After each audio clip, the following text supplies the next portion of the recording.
Hello, everybody, and welcome to this month's NMRC sponsored webinar, Taking a Trauma-Informed Approach to Mentoring Justice-Involved Youth. Thanks so much for being here with us today. While we're giving folks another minute or two to join, feel free to drop your name and where you are calling in from in the chat. We want to get to know all of you as well and see who's in the room with us and really make this a community conversation. So feel free, again, drop your name, where you're calling in from in the chat. I believe that, oh, there we go. Chat is now enabled. It was disabled previously, but you all should be able to do that now.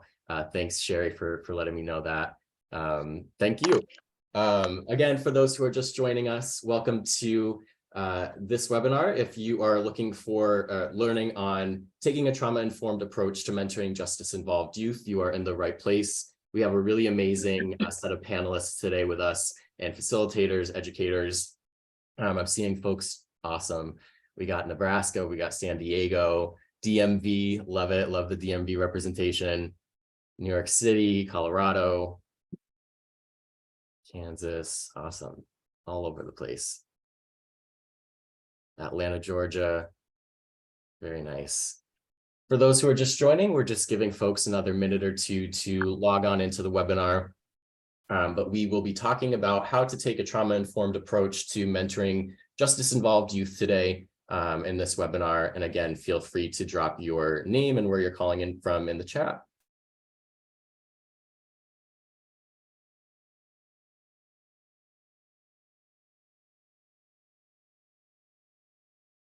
Florida, North Carolina. Very, very nice. Mass mentoring. Awesome.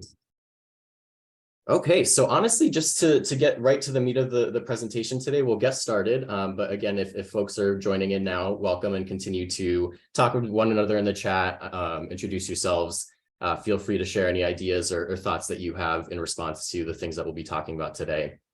But we'll jump right in with some housekeeping information. Like I said, we want to get to know all of you and hear your thoughts on this.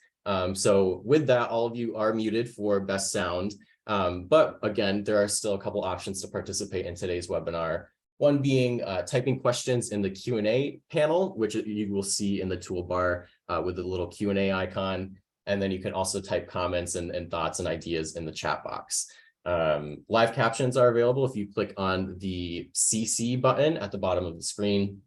This webinar will be recorded and posted onto the National Mentoring Resource Center website, as well as sent out via email to all of you in a few days.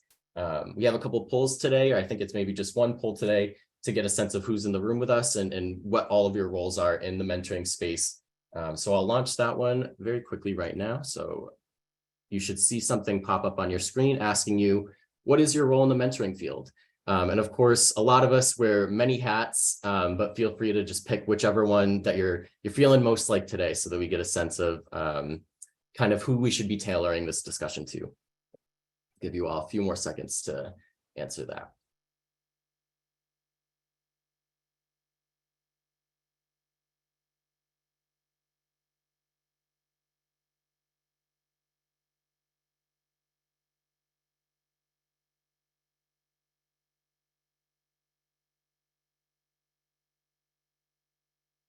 All right, and I will end the poll. And I think I should be able to share the results so folks can see. If you can't see that, it looks like most of us are either mentoring program staff or practitioners. We also have a good amount of mentors in the room, which is really exciting to see national or affiliate organization staff, educators, researchers, TA providers. No matter what your role is, we want to hear your opinions and your thoughts, and your voices completely valid here and wanted. So feel free to engage with us throughout the webinar. I will stop sharing that now. Thank you for participating in that. Again, good to know. We'll be sending all this out just in case you need to dip out a little bit early, or if you know someone that would be also interested in these resources, this will all be posted on the National Mentoring Resource Center website. The National Mentoring Resource Center is a project that's funded through a cooperative agreement from the Office of Juvenile Justice and Delinquency Prevention, otherwise known as OJJDP, the Office of Justice Programs in the U.S. Department of Justice. And it is kind of put on by and created by Mentor. And so the NMRC builds on OJDDP's history, leadership, and investments in quality youth mentoring. A little bit more information on what the National Mentoring Resource Center is, if this is your first webinar with us. There's a ton of different resources on all sorts of key topics related to the mentoring space. But we have the main website, the National Mentoring Resource Center .org, where you'll find a practitioner-focused blog. There are numerous research-vetted resources and other evidence reviews on programs, models, and populations, again, spanning from everything from the topic we'll be talking about today in terms of justice, juvenile justice impacted youth, to LGBTQ+ youth, and so on. Finally, we have opportunities for training and technical assistance that you can apply for at no cost for your youth mentoring program. We already did the poll, so that's perfect. Just a quick overview of the agenda today, introductions and meeting all of you. Again, feel free to let us know and talk about the work that you're doing in the chat. We'll do a quick overview of the juvenile justice impact youth research before getting into kind of the bulk of today's webinar, which is a panel with some really amazing experts in mentoring programs doing this work and who have really important insight on how to navigate these specific youth populations. We have some resources to share with you all at the end, and then also we'll have some time for audience question and answer. Again, feel free to drop in questions as you have them throughout the webinar. Now to introduce our facilitators. Very excited and very honored to have gotten to work with these two folks. First up, we have Dr. Jo Hawk, who is the lead research and evaluator at the Governor's Prevention Partnership in Connecticut. She joined the partnership in 2019 to oversee their mentoring projects for justice-involved youth. She has worked over 25 years in both nonprofit and university settings, conducting research on evidence-based interventions for youth with substance use and trauma-related disorders. Dr. Hawk has a passion for work that improves the lives and well-being of at-risk youth and their families. She has been the principal investigator for several federal grants evaluating trauma-informed services and authored over 30 articles and publications on evidence-based approaches for youth and families impacted by psychological trauma and substance use in the juvenile justice and child welfare systems. Next up, we have Jeff Walker. Hailing from Washington, D.C., Jeffrey Walker has 12 years of experience developing quality youth-centered programs for diverse populations. After studying criminal justice at Cheyney University of Pennsylvania, Jeffrey initiated what would become a lifelong charge of service to his community through working directly with system-involved youth in residential settings. Building upon this foundation, he sought to expand his outreach as a school-based prevention counselor for the Anti-Violence Partnership of Philadelphia. There, Jeffrey provided counsel to hundreds of students experiencing the devastating impact of gun violence in their communities. After returning to his hometown in 2018, Jeffrey joined forces with Mentor Maryland, D.C., where he serves to this day as a technical assistance provider. This union allowed Jeffrey to leave his imprint on more than 20 reputable community organizations. Since 2018, he has provided over 1,000 dedicated technical assistance hours to ensure that these organizations embody the quality service standards set forth by Mentor. Jeffrey is a certified community violence and outreach specialist, a peer recovery coach trainer, and a trainer of Mentor's mentoring youth impacted by opioid substance use and misuse addendum. In 2020, Jeffrey launched Transition Walkers LLC to provide consulting and specialized trainings to the emerging changemakers of the world. Though impressive, Jeffrey is proud to say that his commitment to advocating for equitable opportunities and empowering marginalized populations transcends his professional achievements. Additionally, he has actively served his community as a proud member of Kappa Alpha Psi Fraternity, Inc. for the past 14 years. With that, again, very excited to have all these folks with us. We'll learn a little bit more about some of our panelists today a little bit later. But with that, I'll be passing it on over to Jo. Well, good afternoon, everyone. It's really great to see you and have you joining us here today. I appreciate the opportunity to discuss with you a population of youth that I care a lot about, and an approach to serving them or working with them that I am very passionate about. Justice-involved youth are often labeled as bad. After all, they've done things that brought them into contact with the law. And yet, involvement is also associated with many negative factors, such as alcohol and drug use, family violence, and poor academic performance. Providing the support of a caring, non-parental adult role model has the potential to change the trajectory of a youth's life. Next slide, please.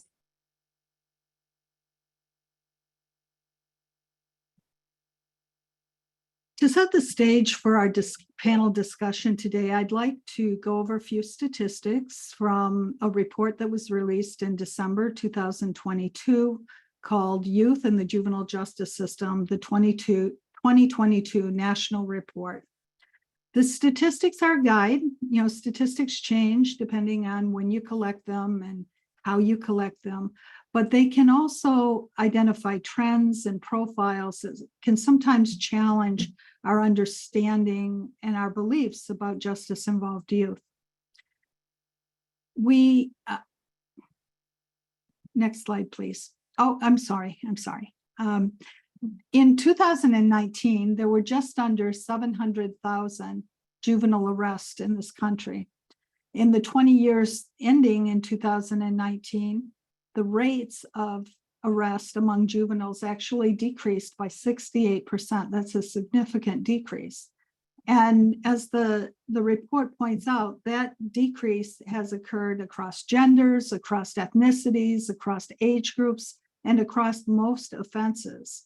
But the rates of decline have been different among different subgroups. For example, rates among males were greater decreases than among females. As a result, today, about a third of the justice-involved youth are young women, and arrests of juveniles under the age of 13, while at historic lows, the arrest of aggregated and simple assault are actually increasing, a trend that's very disconcerting. Minority youth are overrepresented in the juvenile justice system. In particular, there's disproportionate representation of Black youths across the juvenile justice system at all levels, and that certainly warrants attention. Next slide, please. So statistics provide an important context, but what about the youth themselves? Justice-involved youths live very complicated lives. They often have a history of involvement in the child welfare system as well as the juvenile justice system. That means they may have social workers, foster parents, juvenile probation officers, lawyers, and other providers in their lives that often have different objectives. They set up appointments to do assessments. They have meetings with them. They're basically monitoring them. This is very different from the lives of their peers who are not involved with the justice system. Justice-involved youth also experience more family disruptions than their peers. By family disruptions, I mean changes in residence, changes in who they're living with due to divorce, homelessness, or family rejection. They also experience various school issues. They are 3 times more likely to be in special education than their peers. And if they had any disciplinary issues in school, they were likely to have been taken out of the classroom. They may have been suspended. If they were arrested. They may have been detained in a facility for a few weeks, a few weeks. This disrupts the continuity of their educational experience and can cause gaps in their learning.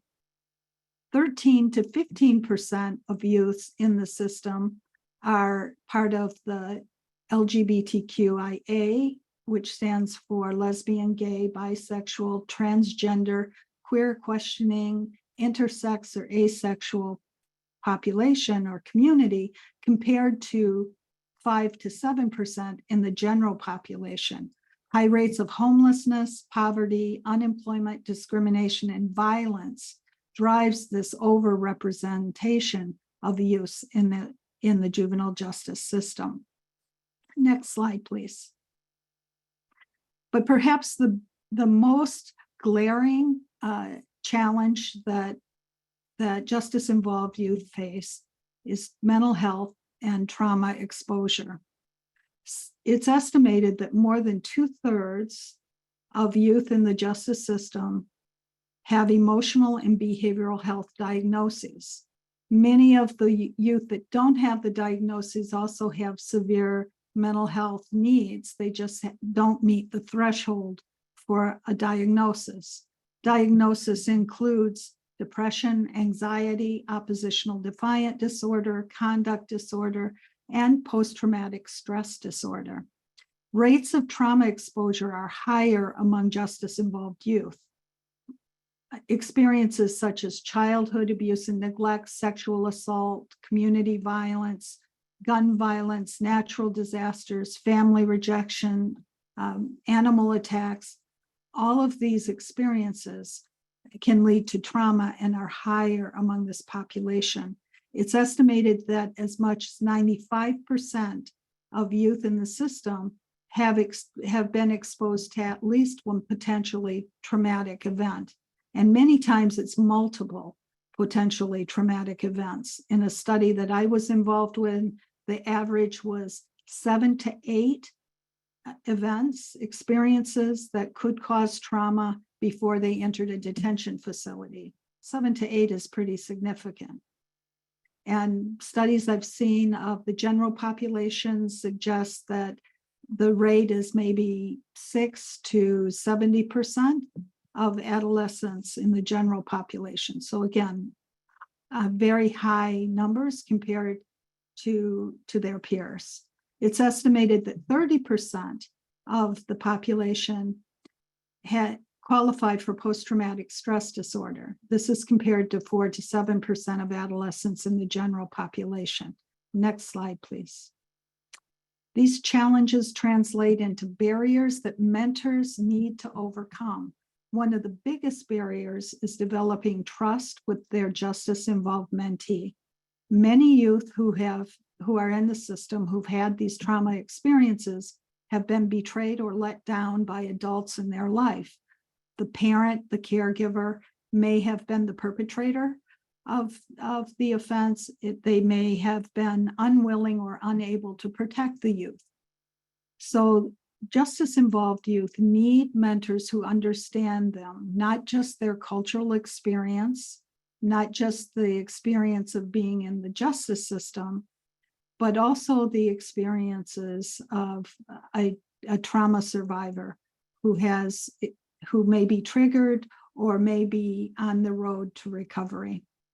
Justice-involved youth can benefit from high-quality mentoring that prepares mentors for the unique challenges and opportunities of mentoring systems-involved youth, that support the youth in developing social, emotional, and relationship skills, and nurture strong mentor-mentee relationships. Next slide, please.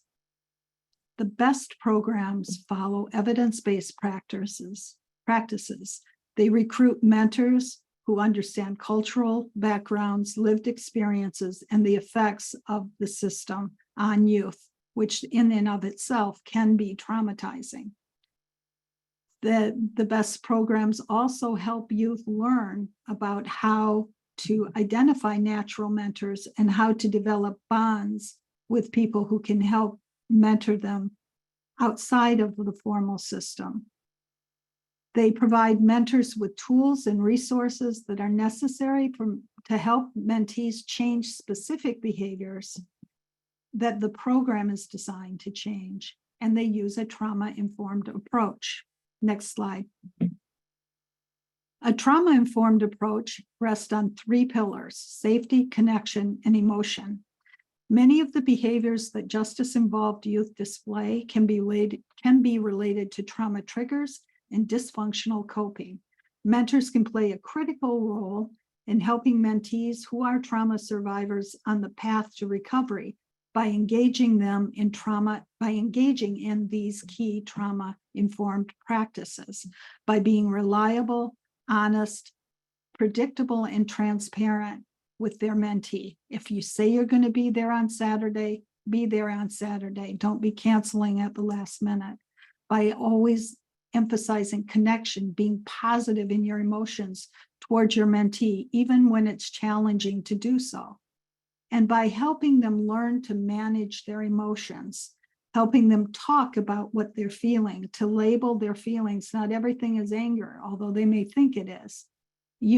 Helping them learn self-calming techniques and develop active listening skills that will help them manage their emotions better. Next slide, please.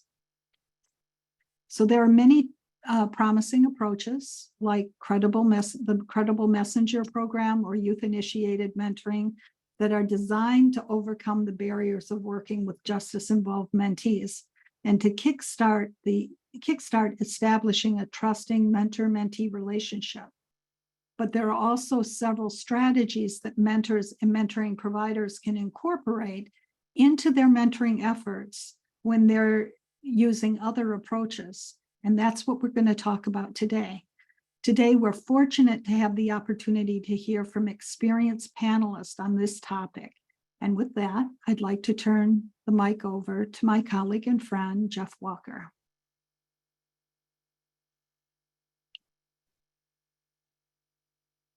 Thank you, Joe. I appreciate it, or Dr. Hawk, but Joe. we'll be buddy now, Joe. So thank you again and good day and warm welcome to everyone for joining us today. I'm delighted to stand here or be virtual with you all. Again, my name is Jeffrey Walker and I will be moderating our panel today. Today we have a group of extraordinary individuals who have dedicated themselves to mentoring court-involved youth in both site-based and community-based settings. Our discussion today will revolve around 4 crucial topics: the elements of effective practice, systemic challenges, caring for youth and self-care, and also family support and challenges. I also encourage all of you to actively engage using the chat box and also the question and answer feature.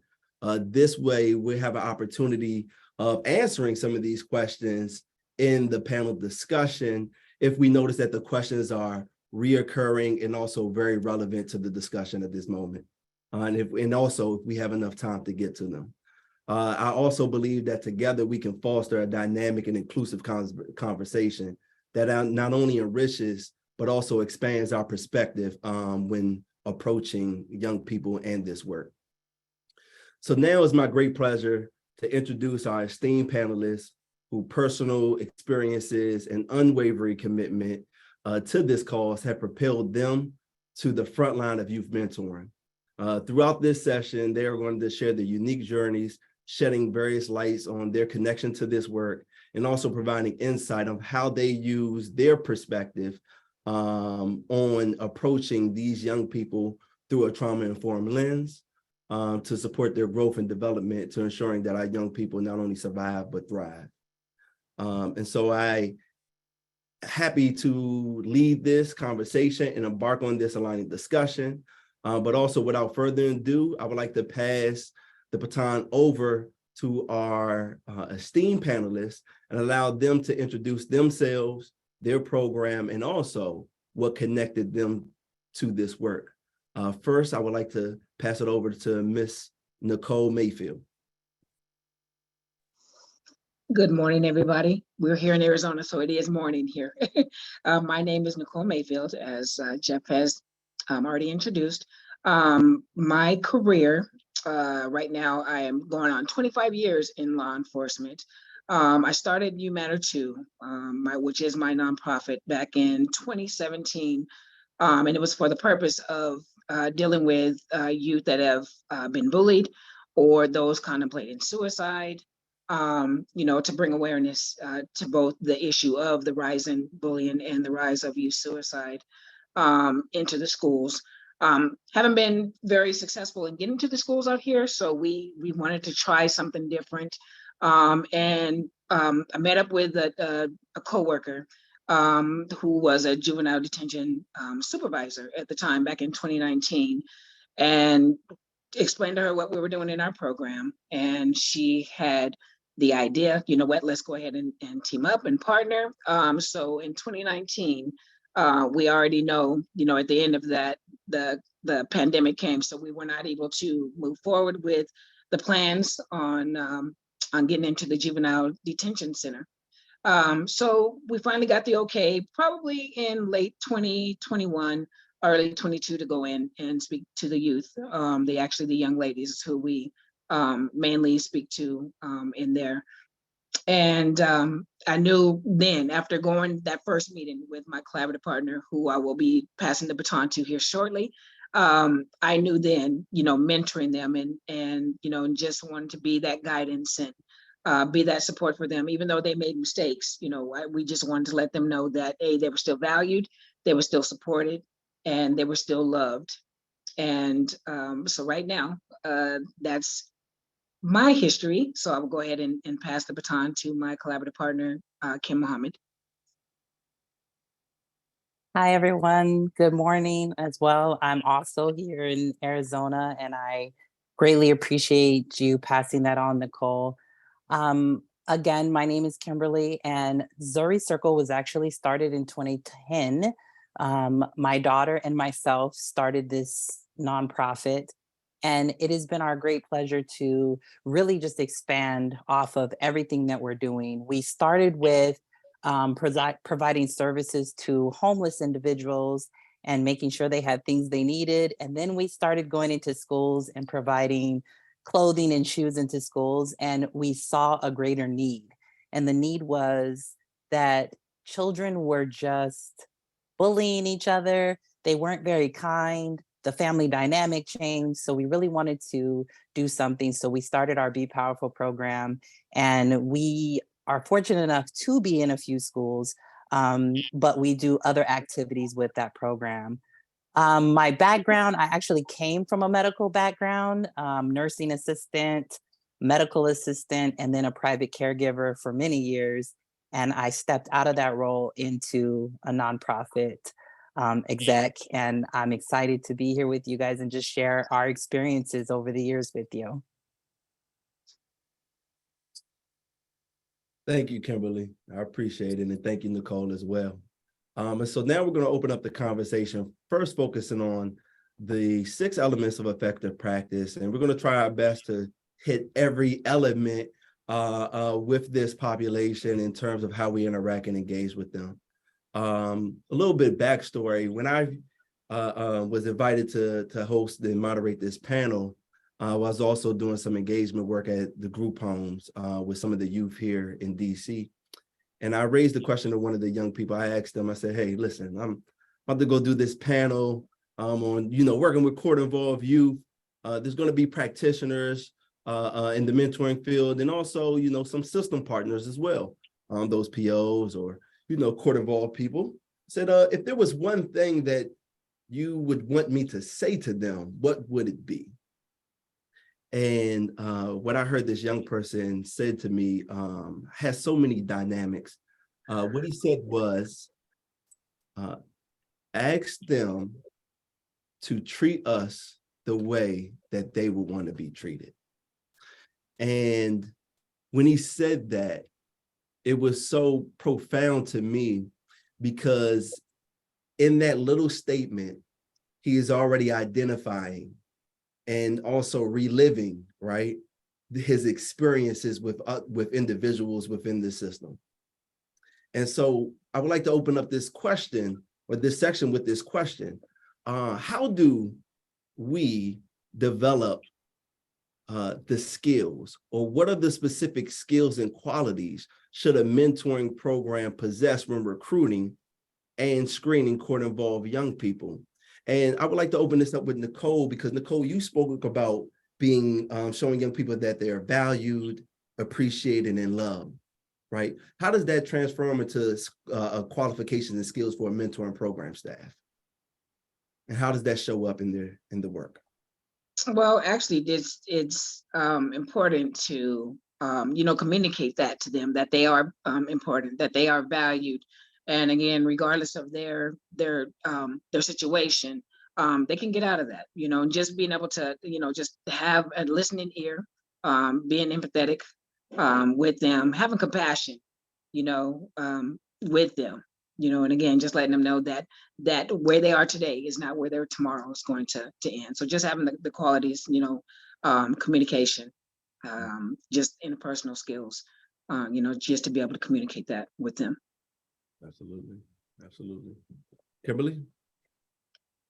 I just want to say one thing. I had a meeting today, and Jeff, it kind of goes with what you just said, is treat them how you would want to be treated yourself. But I learned something else today too, and that was, let's stop labeling them as bad youth.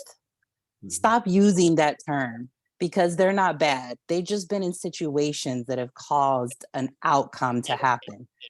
And we need to change people's mindset on that. And I'm really advocating for that.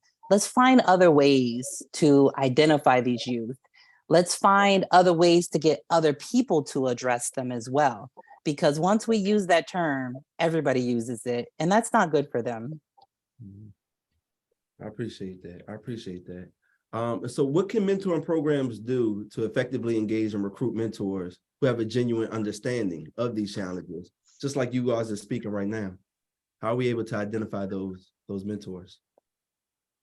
Well, I think we just need to kind of look for mentors, for one, that have those qualities that we're looking for. They can be patient. They can show the empathy. They can be an active listener. They are flexible. They're culturally sensitive to what their needs are, communication skills, non-judgmental. Let's not judge anybody, because we got to point the finger at ourselves too. We've all been through something, right? We need to definitely have those abilities to set boundaries and make sure that we're providing the best support and guidance for them. And then just making sure that we're being there. We're being present in the moment, and we're asking them about them and not necessarily putting off our beliefs onto them. Absolutely. One of the things that I always refer to our mentors as an extension of us. I believe that mentors not only are our volunteers, but they're also an extension of our staff, right? Because our mentors are actually the foot soldiers, right? Those frontline staff members that are providing the services. So they have a dual role where we have to train them and equip them for the skills, right, that they need to be successful. We need to support them, but we also have to be sure that we're holding them accountable and also monitoring them. So that leads to my next question around how do we train young people, our mentors, right, to working with Court Evolve young people, and then also how do we ensure that they are building a positive relationship in the spaces, whether it's in a group setting or one-on-one? So I'm not sure which one of us is answering, but I'll go. I guess when we're effectively training our mentors, one thing, that always just kind of comes back to the forefront is to make sure that we are listening, that we're providing them with great feedback, great support, skill building, making sure that we are setting clear expectations for them and for us. We have to have clear expectations, and they do as well. So I think those are important things, making sure that we're doing ongoing training. Like, you never stop learning. We're always learning something new. Things change, things evolve, and we need to be able to evolve with it. So always learning those best practices that we can take, and take feedback from each other. It's okay if somebody tells you that you're not doing something maybe the way they would do it. Always accept the criticism or the feedback, because it's not harmful to you. It only helps us to build better relationships, not only with our mentees, but also with other people that we associate ourselves with. Appreciate that. Would either one of you have any suggestions on training topics that would be beneficial for working with this population?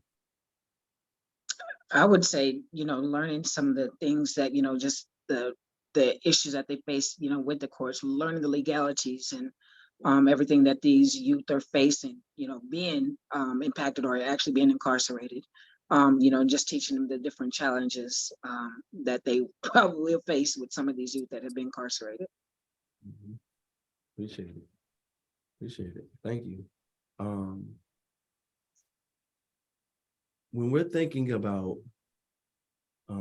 trainings and also matching, and I know that you all don't necessarily do matching, but how do young people find their way into their program, into your program? Do you guys work in partnership with the juvenile justice system? Do you work partnership with juvenile probation officers? And if so, what does that look like? And if not, what is the challenge there? Well, we don't really work with anyone. We go in as a partnership, with the Durango Juvenile Detention Center here in Phoenix. And one of the challenges that we face is not getting the support like from probation officers. We can be help to them actually to be able to monitor and keep track of their youth. Some of the challenges that we face is some of the youth not interested in the program. There's right now we're dealing with the actual facility being short staffed, so we can't get in there to run our program and to be there with the youth. So that's some of the things that we are challenging, are the challenges that we're facing right now with getting in there and being able to provide our services. Yeah. Appreciate And it. I think, if you don't mind me piggybacking on that, some of the other challenges we face, even on the inside and the outside, is, being able to talk to those youth on an open level, because there's so many guidelines that we have to follow within the juvenile detention center. They don't allow us to talk to them about certain things. We can't really get to the root of where they're going or where they're coming from if we can't talk to them openly and freely. And we still face that issue on the outside, because you have those individuals who are like overseers. They want to know what they're doing and they don't want them to tell the business. And so those are also some things that are challenging. Appreciate you for sharing those challenges. So how can a mentoring program or mentoring program staff, right, create a safe and supportive environment for youth and the mentors, right, to discuss the challenges that they may be encountering, right? How does the program support mentors and their staff with navigating those challenges? I would say Well, first, but go ahead, Kim. No, Go ahead. go ahead, please, go Yeah. ahead. Go before me. Just given, the expectations, clear expectations, communication and, the confidentiality, just making sure that they know that everything that's spoken of, or, everything that goes on, there is a confidentiality to that. Just providing the opportunities for the mentors, to connect with each other, and receive, just continuous support, as Kim mentioned a minute ago, just that support. Mm-hmm. Appreciate it. So just going off of that, I strongly believe we definitely need to make sure we, again, establish those clear expectations of what we're expecting, setting those boundaries for them, ongoing support, resources, not only resources for us, but resources for them. Maybe there's something we can't teach them or something we're not sure of. Let's go search those resources together, because not only does that help, but it also teaches them how to look for things too when they need to, just like we would have to do. Making sure that we are definitely fostering that open communication, being able to have dialect and role play. Let's do some role play so that they can see all sides of what's happening and have an awareness to how those things are happening for them. Self-care and stress management, not only for us, but for them. We're all better off if we learn self-care and stress management. Got it. No, absolutely. I'm a better self when I take care of my space and my time, and also get a chance to breathe on people, right? Be able to vent out my concerns, troubles, and worries, but then also to breathe in some reassurance, some support, and some guidance, right? That I give in exchange. But a question just came in the chat, and I believe this is a perfect question to fit in. And it's around, how do we train our mentors to not be scared, right? Or how do we train our mentors to not scare them off or deter them from working with this population? How do we empower them to work with this population and know, like, it's okay, it's just working with everyday youth? So we have to change people's mindset. Mhm. That's the first and foremost. Change people's mindset. Like I said earlier, is when we label them as troubled youth and you constantly use that term, that's how people come in. That's how they're looking at it. Oh man, I have to work with this troubled youth. And they're not looking at them as another human being who has suffered something or has lived this lifestyle that maybe we don't relate to. And you have to find a way to be relatable to them so that you're not scared. And it doesn't always have to be, I think so many people feel like, oh, I have to relate to this youth on the fact that they lived in a ghetto. You don't necessarily have to relate to them on that level. Yes, it's great if you do, but it doesn't always have to come from that place. And I think that's what scares a lot of mentors off, is they're looking for all those solid connections when there's little connections. Let's start there. Let's start with the little connections and then work our way up to the more meaningful. Well, they're all meaningful, but more relevant connections with them. I agree.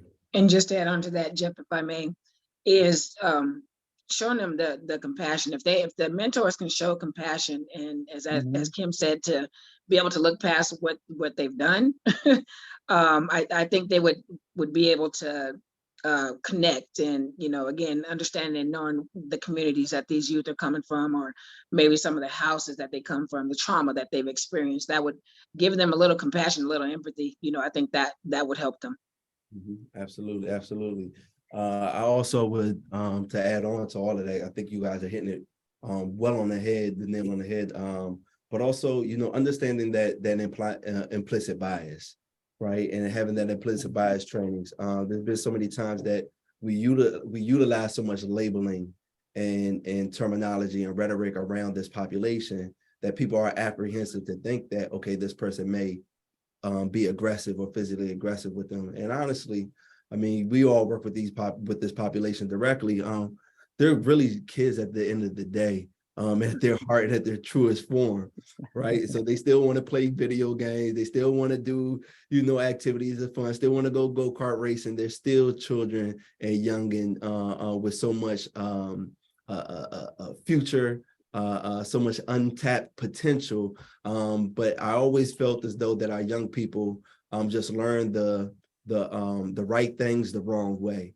Learning how to protect themselves, learning how to navigate challenges, learning how to deal with bullies, learning how to deal with poverty, learning how to deal with family dynamics. And they haven't always learned the best way of navigating that space. And a lot of things that Joe was also mentioning, talking about that anger. And I always say anger is a secondary emotion. And once our young people are able to understand that and develop emotional intelligence, not only do we have to have emotional intelligence with us in order to model it and to teach it to our young people. So I would also include that emotional intelligence training is one of those things, because we can't teach young people how to do something if we're not practicing it ourselves. And so there's like this parallel process of a training that you would like to create and establish that models or is very similar to the outcomes that you want to see in the young people in your programs, just to ensure that the mentors got it as well. And I think like looking at those aspects of emotional intelligence, implicit biases, and all of the things that you all mentioned about coming in with empathy, re-changing the language will be one of the best things to really get people to really lower their guard or lower their shield. Right, we're working with this population. So thank you. And can I just add one thing to that? Always. It just came to me now is that, we need to make sure that we're giving them a voice. And when we're Yes. giving them that voice, giving them the opportunity to advocate for themselves, so many times we think we need to be their advocates and we don't. Give them the opportunity to explore that on their own. They're either going to make a mistake and we can guide them to the right space, or they're going to get it right off the bat because they kind of already know. So give them that opportunity to do those things. Absolutely, absolutely. And I believe Joe has a resource around that, around youth initiated mentoring, right? Allowing them to have that voice, allowing them to have that choice. Yes, Yes. absolutely.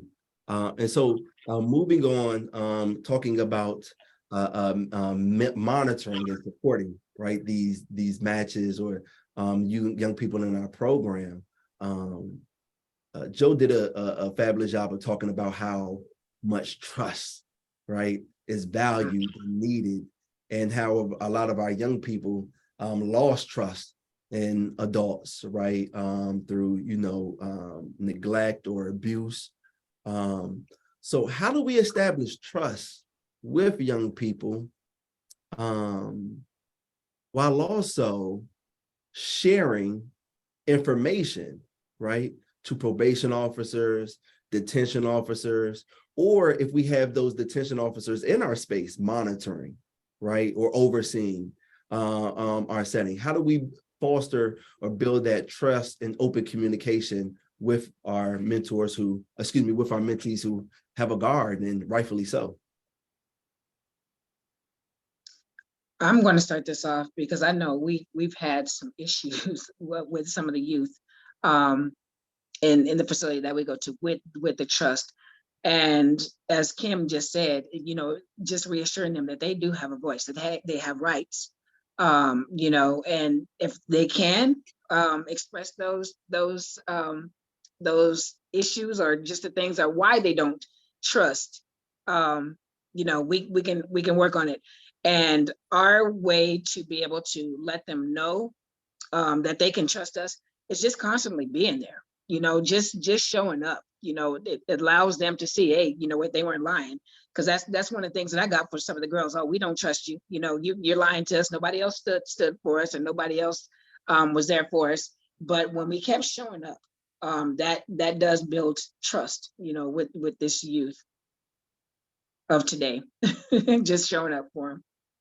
Got it. I think when you spoke about, teaching young people about their rights, right? Yeah. Joe did a great job of also talking about the systemic, right, challenges and the over policing, right, of certain communities. And when these communities do not know their rights, right, they get mishandled and mistreated in certain cases by the police, and then it lowers even more trust, right, of the system and of other adults. So, knowing your rights, I love the fact that you said that. And then also the number one thing that, that builds trust, I think, across any relationship, is that level of consistency and constantly showing up. Kim, is there anything else that you would like to add in terms of like fostering that trust in untrustworthy situations and dynamics? Yeah, just, again, letting them know that we're not their judge and jury. You can tell us anything and we don't have a negative reaction. My thing would be, how did you feel about what you did? What did it do for you? That would be my approach with that, because they already are expecting you to say, well, why did you do that? What happened? What made you think that thought? So I think, again, it's just changing up how we approach them and letting them know we're not there to penalize them. Any information they give us, we're not using it to get you a tougher sentence or make things worse for you. We're just wanting to kind of find out where we can start. Where do we start this trust relationship so that we can trust each other, and then you can learn how to build better relationships with other people along the way, because that's where it starts. Absolutely. Absolutely. And then the other thing with that would be just one more quick thing is, do our mentors even trust themselves? You have to think about that, because most often we don't always wholeheartedly trust and believe in ourselves. So how can we expect that of somebody else? That's a fair point. That's a fair point. So we talked about recruitment, we talked about training, monitoring and supporting young people. But what happens when a young person transitions, right? Either out of placement, out of detention centers, or transition into them, right? From getting rearrested or getting a charge, right? So I know that our young people experience transitional phases often, either was from the detention center to a foster care or shuffling around to foster homes. How do you all maintain the relationship with the young person after they are released from the detention center? And how do we keep that match active and engaged? Well, what we do first and foremost, as you said, that there are, just some hurdles to cross when it comes to them getting out, and if they are in the juvenile detention center, or even with parents that may not want us in their business, as Cam mentioned earlier. A lot of people might have, just some reservations about, somebody, a stranger, coming in and dealing with their kid. Or again, if they're doing something that they don't want anybody to know about, so they'll keep that. That actually they'll probably end the mentorship or end the mentoring. But I know within, like the foster care, I know that there's different laws and everything that they have to abide by in order to, allow the connection or the mentorship to continue. But we have a young lady that we did meet with the mom. We met with the foster mom, and and of course getting that trust with them, with the parents, to let them know that they are safe with us. So that's the main thing to do, is to build the trust with the parents and with whomever is their guardian, their legal guardian, or their parent, to let them know that we are safe and we have their best interest at heart.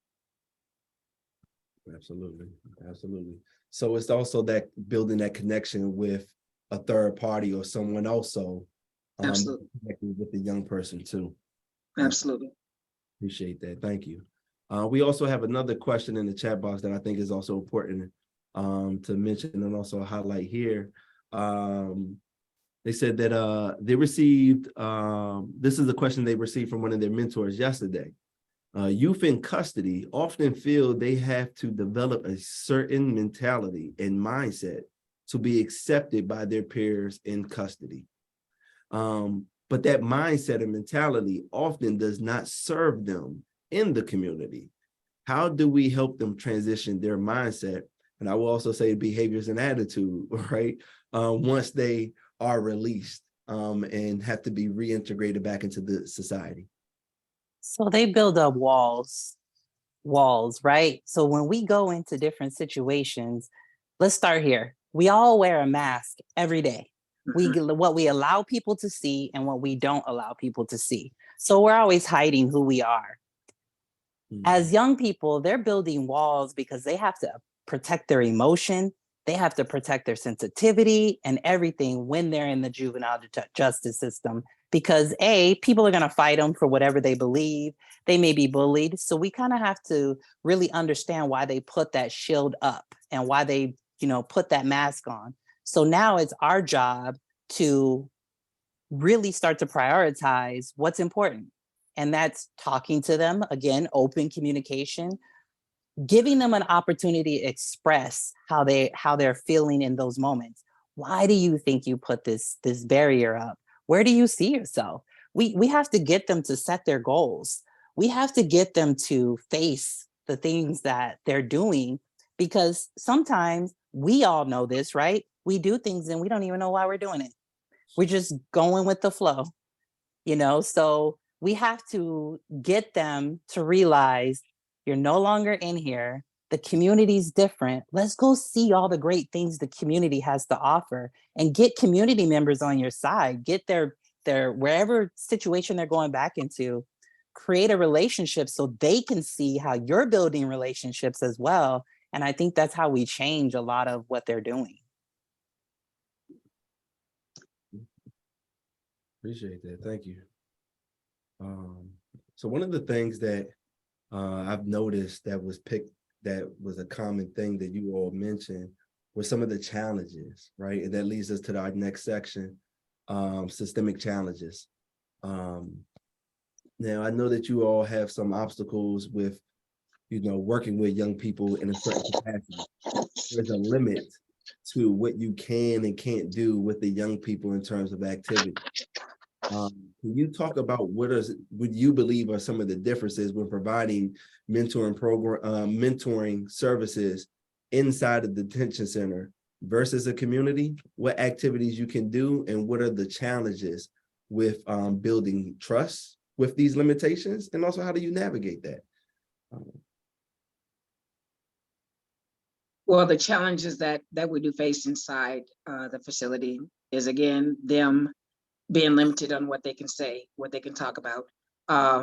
Also, we have to be careful as mentors, some of the things that we talk to them about, just to make sure that they're not triggers that's going to, trigger them to behave in a certain way. Although we're trying to help them break out of what it is, but some of the things that we may discuss may cause triggers. So we definitely got to be careful inside with that. On the outside, there's still different things that we have to, be careful with, or how we approach things is we got to find creative ways, just things that are creative for them on the outside that will not, get them back inside, that they won't want to get back inside. So, just being creative on the outside and building trust. That's a main thing, inside as well as outside, and just being there consistently for them inside as well as outside.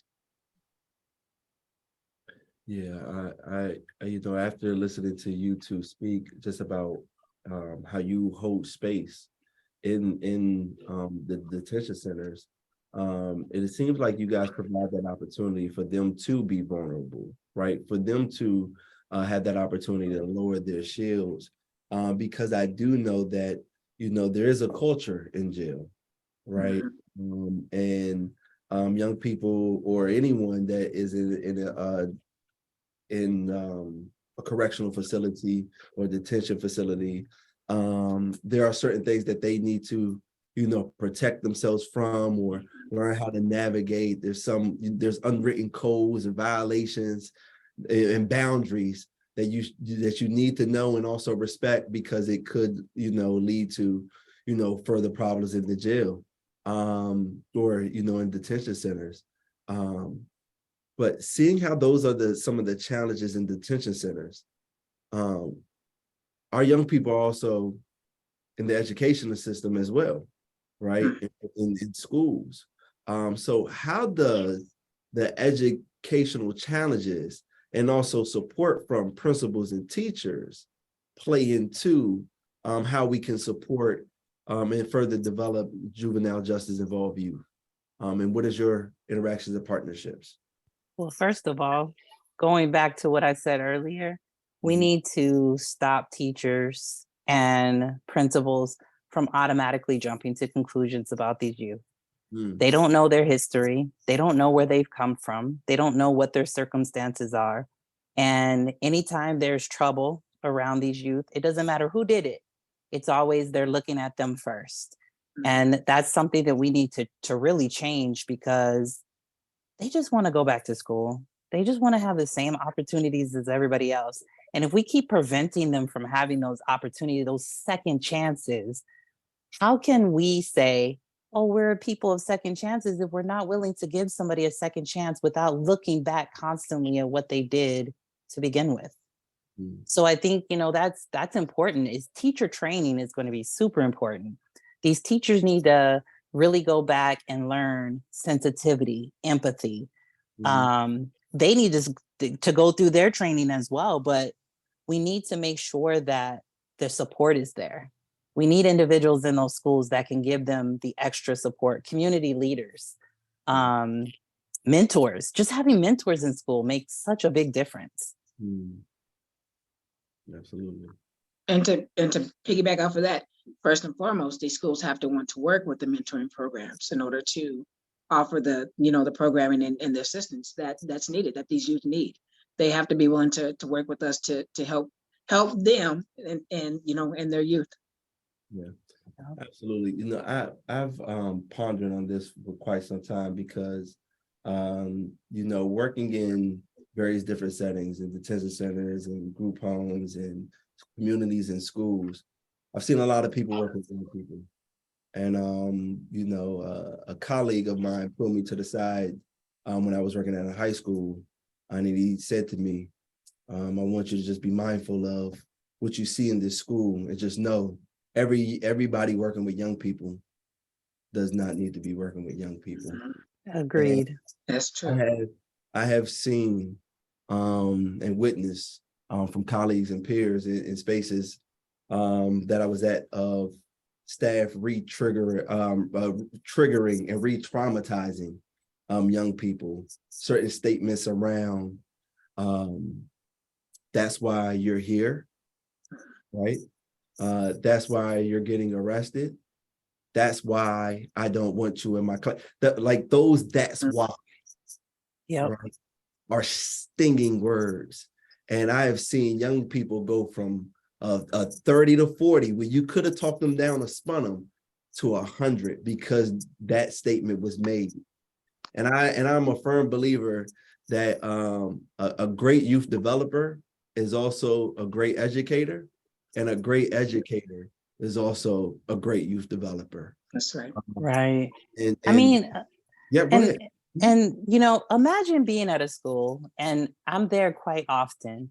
Imagine being at a school and you hear a teacher talking to a student, and then the student elevates, and now the teacher is like, you go to the office because you now have talked to me disrespectful. And it's like, wait a minute, you just set all that in motion, and now you can't take that this person is using their voice to talk back to you. Mhm. And it baffles me, because then those students end up in the front of the office, sitting in these little cubicles, doing nothing but staring at a wall. And now guess what? They're behaving even worse because they're bored and they have nothing to do. You haven't talked to them. You haven't asked them what's going on, what happened. You don't even listen to their side. You automatically go, the adult was right. Yep. But we don't hear them out. So if we don't hear out our youth, even in the justice system, if we don't hear them out, how are we going to know what's wrong with them? Right. How are we going to know what they're feeling? Or maybe they have something they've been wanting to say and nobody's respecting it. You know, we just have to do better all around. We have to do better. Absolutely. One of the things I just got done doing a training, and one of the things that we were focusing on was the Search Institute's developmental relationship framework. And one of the things that you're talking about is that expressing of care, right? How do we express care to the young person? And the way that we do that in our programs is by listening to them, right? Yep. And so a lot of times, even our school systems are more authoritative. And I love that some schools are, you know, reimagining how we work and support young people now. But our young people are consistently being pushed out or sent out of the schools. And if we're not keeping them in our care, right? And if we're not keeping them in our supervision, if we're not keeping them in our hearts, right, with love and compassion and empathy, then we're pushing them out to do, you know, risky behaviors. We're pushing them out to find other ways to, you know, express these negative emotions that may be detrimental to their future. And one of the things that I recognized was when I was working with a school-based program that had a mentoring component. I walked into a classroom to speak with a student that I was engaged in recruiting. And I pulled him out the classroom, and the look on his face when I pulled him out the classroom was he was looking for something that I wasn't there to give. He was looking to be chastised. He was looking to be blamed for a problem. And I simply asked him, how was he doing and how was his day? And he asked me, is that all? And I said, yes. I said, does anyone come and check up on you like this? He told me no. But he is one of the students who has high behavioral problems, who is also court involved. And a lot of those young people are boxed in and labeled and already looked at with 2-3 strikes on their back.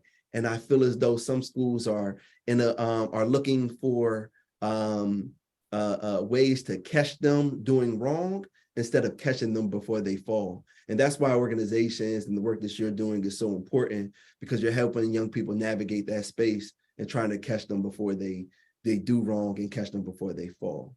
And so we could spend more time talking about the systemic challenges, but because of these challenges that young people deal with and program staff deals with, it rolls into the next topic area around how do we care for youth, right?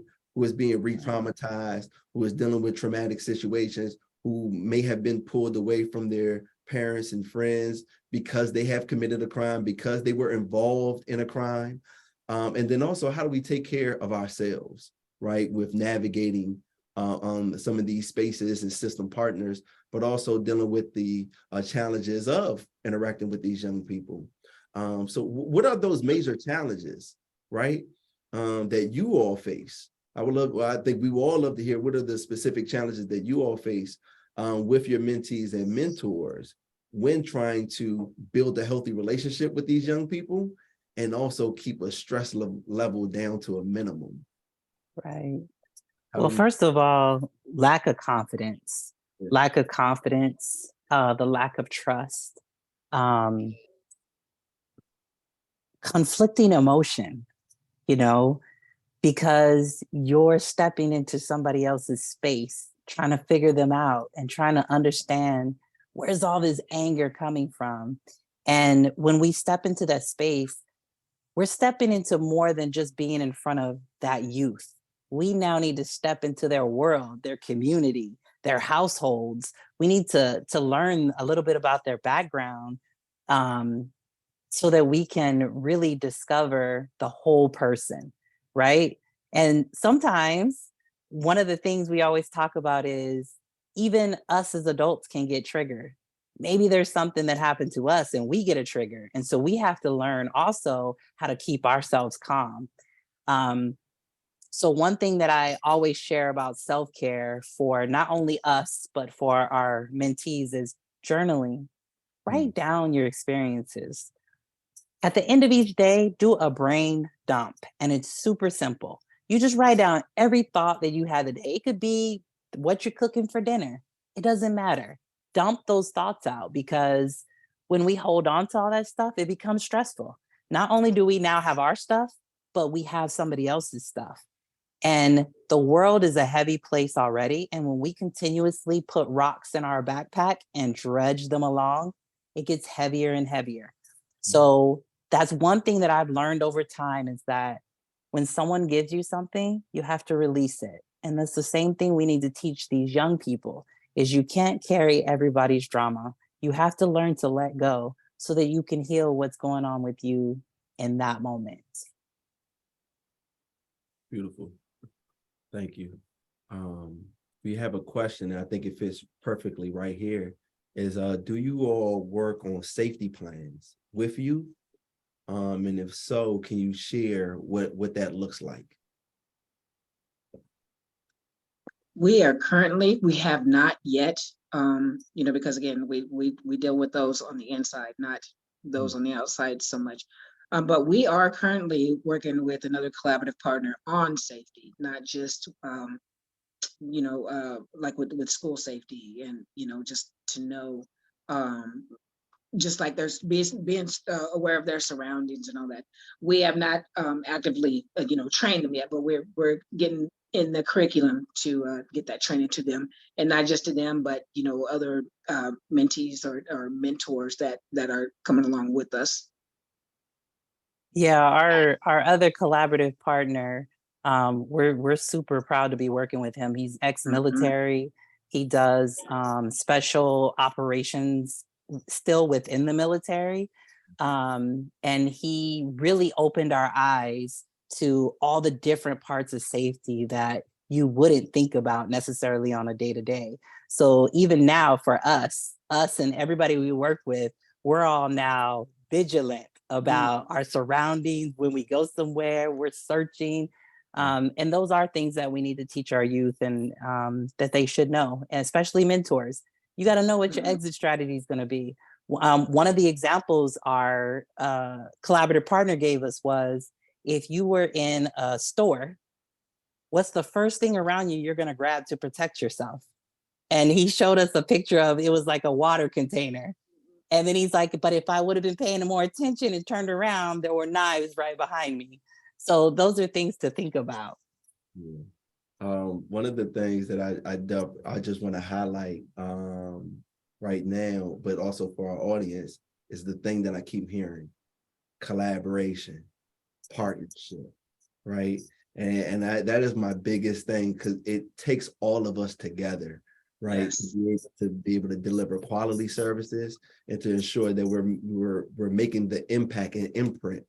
No one person can do this alone. No one program should do this alone, right?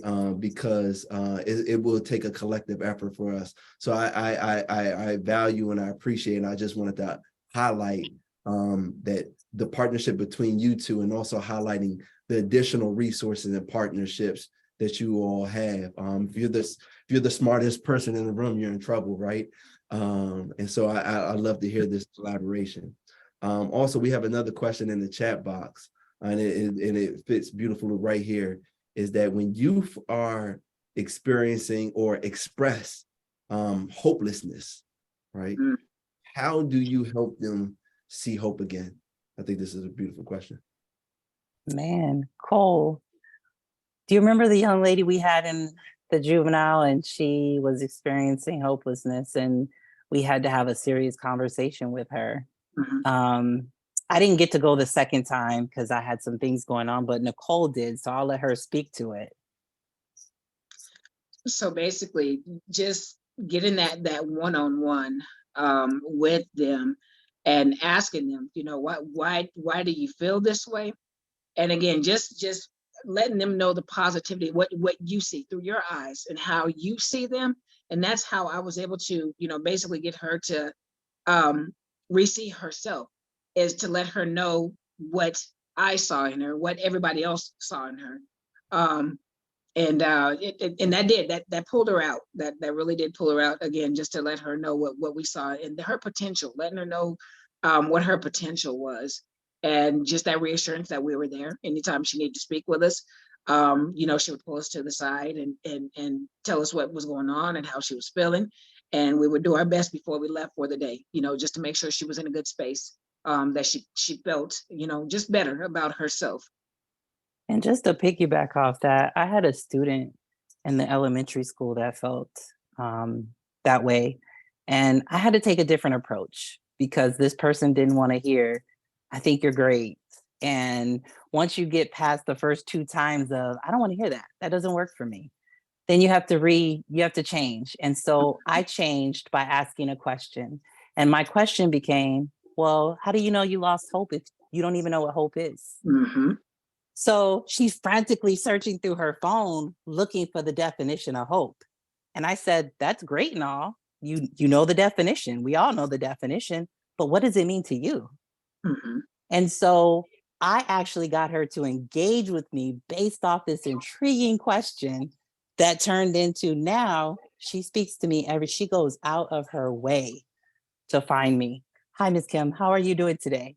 Do you have another word for me?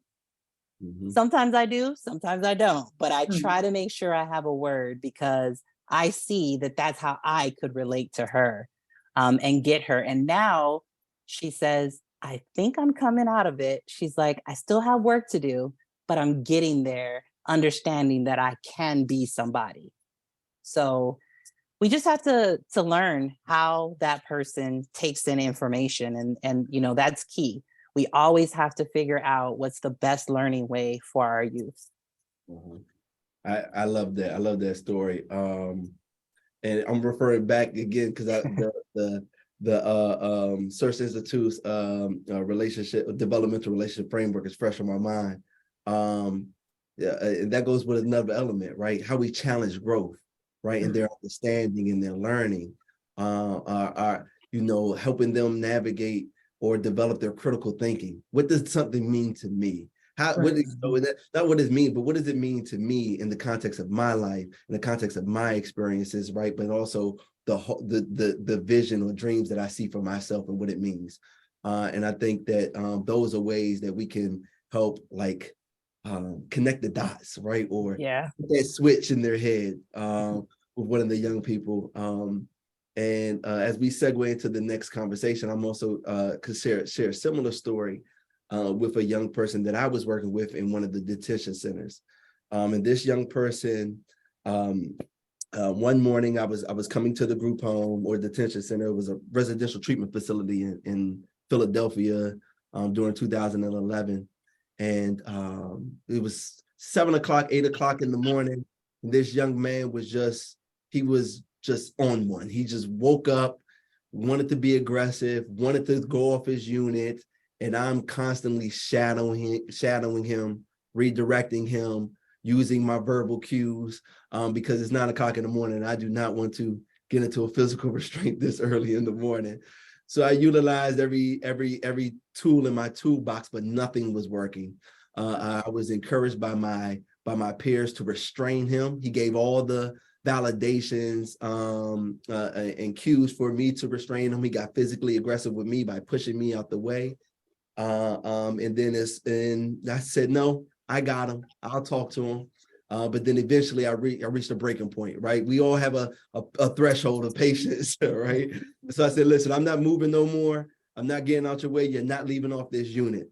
And this young man just started cursing at me, became physical, and then became in a tussling wrestling match with me to move him, to remove me out of his way. And so in this wrestling and in this engage, I'm asking him, what's wrong, man? The day just started. Nothing happened. Ain't nobody bothering you. What's wrong? What's wrong? What's happening? Man, get off me, get off me, get off me, cursing him, get off me. I said, man, boy, calm down. What's wrong with you? And then he bust out crying and screaming, why doesn't she love me? All right. I grabbed him and I said, what? Took him into a stairwell and he began to express this sentiment of having a disconnect from his mother. His mother no longer wanted to visit him in the residential treatment facility. He has brought shame to the family and they kind of have written him off and it was killing him inside. And so all the behaviors that I was seeing, right, was because of the pain. The aggression, the anger that I saw was because of the pain that he experienced. And if I would have just listened to the staff and my peers, I would have not got that information. And to your point, Kim, me and him got a tighter bond, right? Yeah. Because of that moment. Because of that, I didn't have to worry about other kids giving me a hard time anymore, right? Yep. Because he was an ally to me now. And so in terms of how we care, and that was my example of how I show care, but also I want us to talk about and look at how does family support and challenges, right, impact the progression or rehabilitation process of our young people. So I would love to hear from you all, your experiences or your views on how family support positively and negatively, right? Family support being present or being absent can have, what type of effects can it have on a young person and their recidivism in the criminal justice system? Well, first of all, we got to know where they're going. A lot of our young people, you have to remember, a lot of them are homeless, foster care, going back into families that may not really care about what they're doing. And we have to think about those things and we have to find out what they feel about where they're being released back into so that we can have open discussion and then make that connection with whoever is going to be caring for them. That could even be a school person. Maybe there's a teacher that's in care of them. Maybe there's a community leader that knows information about them. We have to find out where we need to meet them at. And that's the important part, is where are we meeting these young people when they do leave? Mm-hmm. And the families also that are willing to take their youth back, because I know a lot of them, they are only in there because of fallen friends, but they do have supportive families at home. Just making sure that emotional support is there, from the parents, from the family, and the encouragement and the guidance that they need, the true guidance that they need is there, when they are released back into their custody. And I know a lot of them, you know, that have the challenges or have the issues, as Kim said, you know, they're only following what they've seen with their parents in and out of jail. You know, so they may not have that family support that others that do have active, you know, loving parents in the home. You know, so that's the challenges that some of the kids, you know, do face, and that's why they do return. You know, because that's what they're used to. That's what they're used Well, to. because we're putting them right back in the situations that Mhm. they came from. And if we Mhm. can't find other options for them and we're just sending them right back where the trouble started, how Right. are we helping these young people? How are we Exactly. truly helping these young people if we can't find a better way to reach them on the outside instead of saying, oh man, they just went back to their abusive mom. Now I have to go and also have communication with this abusive mom, but stay partial because I'm here just to work with the young person. You know, so these are things that we really need to look at is where we're meeting them and making sure that we are really showing true involvement and showing them that they can still trust us on the outside. Absolutely. You know, one of the things that I found in working with this population is that some of these young people self-sabotage, right? To be in a place where there is more structure, right, than it is at their homes or in their communities. I've actually had a young person say that and admit to that as well. And so, and I know that family holds an important place in our young people's lives, but also in their development. So how do we get family members engaged who may be distrustful of the juvenile justice system? I want to say, I'm going to say this, and I think I said it the other day, is right now the justice system isn't trusted by anybody. I don't care whether it's juvenile, I don't care if it's adult. It's not very much trusted, but if you can get the family members or the youth to trust you, that's how you can build, and that's how you can you know, just be able to work with the youth and the family is to get that trust built in you. But also another way to be able to get them engaged or, you know, help them to be trustful is, you know, validate their concerns. Let them know that you understand their feelings. Like I said, I've worked in the justice system for 25 years, and I know how messy and how messed up it can be. So, but let them know if they know that they got one person that they can trust within the, you know, within the system, that they'll, you know, they're pretty good to go. Show up as an ally and an advocate. That's it. That's it. Yep. Okay. And my last question, because I know we're right at the time, but this important question just came in from one of the audience, and I think it's valuable right now, is that how do we frame the importance, right, of a growth mindset for young people who have not had that model for them? And Kimberly, you spoke about that, right, about the lack of having some of these attributes or some of these examples in the house. And how do we handle the challenges of advocating for students who aren't willing or able to fully lean into their healing, right? So we gotta start super simple. We gotta start super simple. First of all, we need to find the things that they like. It could be music, it could be art, it could be writing.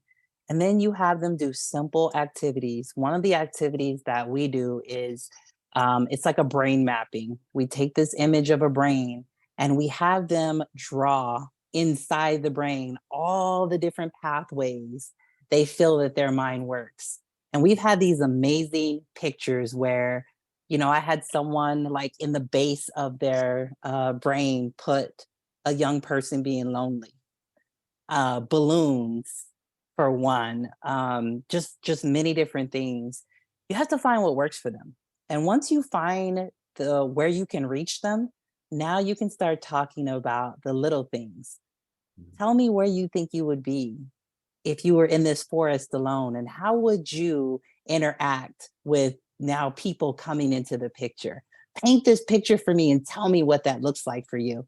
I'm a firm believer in outside thinking, and I really like to just think outside the box and do things that nobody else is probably doing. Sometimes it makes sense and sometimes it doesn't, but it always comes together. And I think that's what our young people need. They need us to just be real. They need us to just give them a space to do what's creative for them. It could be creative writing. It could be music, so many things. Give them that space and opportunity to show you who they are. And I think that's what helps. Beautifully said, beautifully said. And I think that's the perfect way of ending this panel. I do want to provide opportunity and time for us to share the resources, additional resources with our panel, with our attendees. But Kimberly and Nicole, thank you so much for your time, your dedication and commitment, and sharing your experience and knowledge with this group. My heart and hat goes out to you all. And thank you so much. And with that, I'm going to pass it back over to Jake and Joe. Awesome. Thank you all so much, Jeff, Nicole, Kim. That was an absolutely incredible conversation. And I'm definitely taking a lot away from the activities that you kind of laid out, but also from the framing and the mindset that we all need to have as we work with this specific population. So lots of gratitude for you all and your willingness to share your experiences and insights. So now, like Jeff said, we do have some resources for you, and I'll pass it over to Joe. I'll screen share just so you can all see. We'll share this out with the audience afterwards as well. But Joe, do you have anything that you want to kind of frame this, anything to say around these resources that you put together? These are just a few resources that I pulled together online. So they have, there's information here if you haven't applied for funding from the Office of Juvenile Justice and Delinquency Prevention. There's a link there that you could go to and find out a little bit about what they're interested in and what their model program guide is. The National Child Post-Traumatic Stress Network, fantastic resources. There are also a couple toolkits in here. One of them is about mentoring justice-involved youth. Some links to the Credible Messenger programs, a couple sites that give you more information about that. I know Jake had mentioned that there's going to be a webinar in the future that a mentor is going to be doing specifically on Credible Messenger. So please check that out. And then at the partnership, we have a youth-initiated mentoring toolkit that I really would like to share with you. It's in the process of being rebranded because we change our branding from time to time. But it's almost ready to be released. So that's a link to a place where you can be put on a list, and I'll send it to you as soon as it's finished, which should be within a week or so. Awesome. Again, this will be shared out so you all have access to this resource list. Thank you so much again, Joe, for putting that together. Are you going to put it in the chat? That'd probably be. Yes. Yeah. Let me actually do that right now as well. Here's a link to that on Dropbox. It'll be included in the email and also on our website as well. But that is all we have for today. Again, this was recorded and it'll be sent out along with the slides in a few days. But thank you all seriously for being here with us, for your questions, for your engagement. And thank you so much to Joe, Jeff, Kim, and Nicole. Again, it was really an honor to get to work with you and learn from all of you. This was an absolutely amazing discussion. So hope everybody has a wonderful rest of your day and take care. We'll see you next time. Thank you. Bye-bye. Thank you. Have a great day. Bye-bye. Thanks, everybody.